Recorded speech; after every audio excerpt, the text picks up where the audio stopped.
কি করছো মা? এই যে লাউ কাটছি, লাউ দিয়ে মাছের মাথা দিয়ে ঘন্ট করব।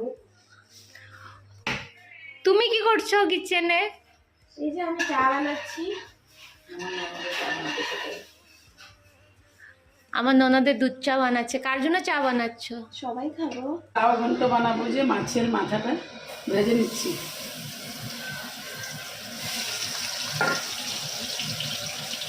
এখন মাছের মাথাটা ভেঙে দেবো।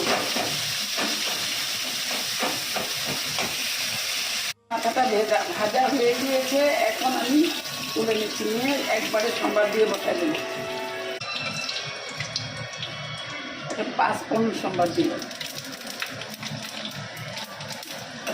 মশলাতে কি কি দিয়েছো? মশলাতে কাঁচা লঙ্কা, আদা দিয়েছি, একটু মাছের মাথা দিয়ে, যেহেতু আমিষ হবে তার জন্য একটু পেঁয়াজ বাটা দিয়েছি,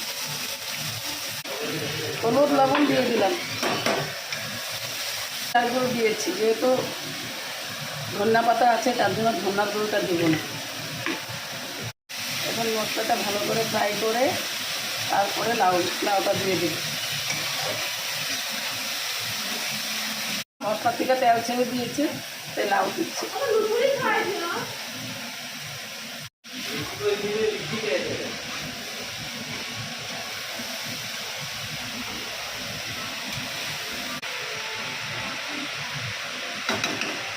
এখন ভেজে রাখা মাথা দিয়ে দেব।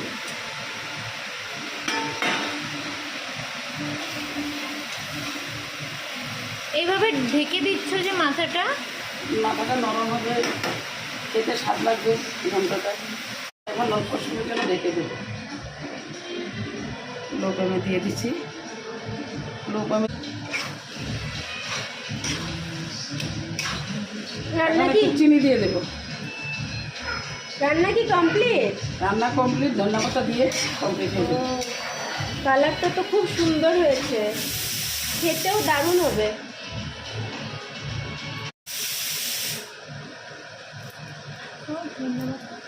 আমি কেচি দিয়ে কেটে দিই, আমি দাও দিয়ে কাটি, কিন্তু আজকে টাইম নেই, কেচি দিয়ে কেটে দিয়েছি ধনিয়া পাতাটা। এখন আমার লাউর ঘন্ট কমপ্লিট হয়ে গিয়েছে, আমি নামাই দেবো। আপনারাও খাবেন বানাই।